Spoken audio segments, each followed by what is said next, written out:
Ævarinn, velkomin aftur. Hvernig, fyrsta spurningin frá Ullós, hvernig líður? Hvernig ertu? Mér líður alltaf vel sko, það ekki það. En skrokkurinn auðvitað svona kannski dagamunur á manni. En þetta alltaf leiðin rétt á, alltaf leiðin upp. Þannig að mér líður vel. Þú komst tilbaka svona í lok seasonsins og þetta er hrikalega erfið meiðsli, en ég meina þú lítur út að vera tilbúinn og þú ætlar ekki meðskipti samt í vináttulandsleikina út í Ungverjalandi. Það er bara svona aðeins að taka smá auka. Já, það er kannski bara því að maður ekki búinn að snerta bolta í kannski 3 vikur. Ég var meira bara að hugsa að styrkja alla vöðvaðalstæðar í líkamannum og var þá minna að hlaupa og svona. Þannig að núna er ég bara búinn að taka 3 æfingar á landsliðinu og er að sjá hvernig líkaminn bregst við og svo framvegis. Það sem er mikilvægast í þessu er að taka ekki sénsa. Ég er búinn að læra það. Ég læri það úti að það er betra kannski bara að sleppa 1-2 leikjum heldur en að vera einhver kraftaðar maður sko. Ég meina við höfum séð að á þess að vera að gera eitthvað skýrs að þér á, við höfum alveg séð að við unnum Georgíu úti, við höfum alveg þó við höfum ekki alltaf sterkustu sveitina, þá erum við alltaf í séns. Þetta er það og það er nefnilega sem að gera þetta svo erfitt sko, að sitja og horfa á þetta er að mann langar svo að hjálpa og það væri svo ógeðslega gaman að hafa allt liðið saman og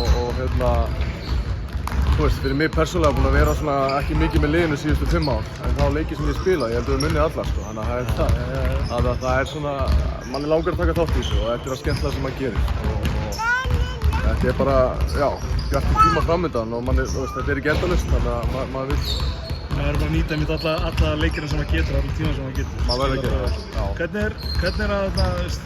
Hvernig er að vera að koma með gamlan liðsfélag Pavel sem aðstoðarþjálfarinn í landsliðinu?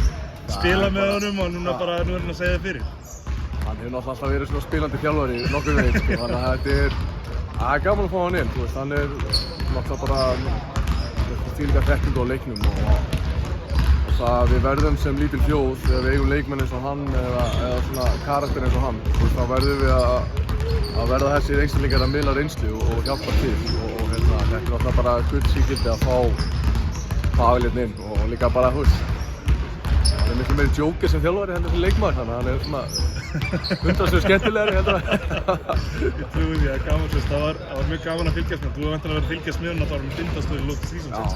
Þannig að hann hefur, maður sér það bara, það túlkast vel yfir í þjálfun það sem hann er að gera. Það gerir það og hann er bara líka svona players coach skilur, hann er ekkert að setja sig á einhvern háan hest eða yfir aðra hafinn sko, hann er bara, hvað segir maður, bara, þú veist, raunverulegur. Hann er bara hann og hann er ekkert að hugsa hvað öðrum finnst og hann gerir bara allt eftir sínu höfði og það er bara geggjað að fá hann inn og við erum allir mjög þakklátir. Segjum við það á lokum, hvernig líst þér á líkunum? Þetta er náttúrulega, við erum sýnt að við getum staðið öllum sem liðum og unnið öll, við getum líka að tapa fyrir þetta og það er hrikalega lítið svigrúm til þess að mistakast á þessu móti út í Tyrklandi. Það er það, þetta er náttúrulega ég held að við séum ekki með háan stöður á Kúlbett allavega, en við finnum alveg fyrir á, við söknum Hugs, við söknum Hössa, við söknum Kristó, sérstaklega þú veist, við erum ekki djúpir í stórum eins og staðan er núna og við þurfum bara, já, það eru margir nýir hérna, við erum bara svona að stilla saman strengi en ég finn svona andinn er að við, þú veist, eftir sigur á móti Georgíu, þá líður okkur eins og við getum unnið alla. Ekki það var ekki þannig fyrir, en svo sérstaklega eftir síðast ár, þess að við erum að vinna Ítalíu, við erum að vinna Úkraínu, við erum að vinna Georgíu, þetta er bara hjúts og við verðum kannski svona bara að átta okkur á því og það er kannski það sem ég reyna að koma inn á hópi, er bara, heyrðu, við erum fullur góðir í körfubolta og við auðvitað förum út til að reyna að vinna alla leiki, en þetta verður stórt og mikið verkefni, en það er alltaf skemmt, það er alltaf gaman. Það er gangið bara ógeðslega vel og ég bara hlakka til að sjá þig vonandi í Tyrklandi. Já, takk fyrir það.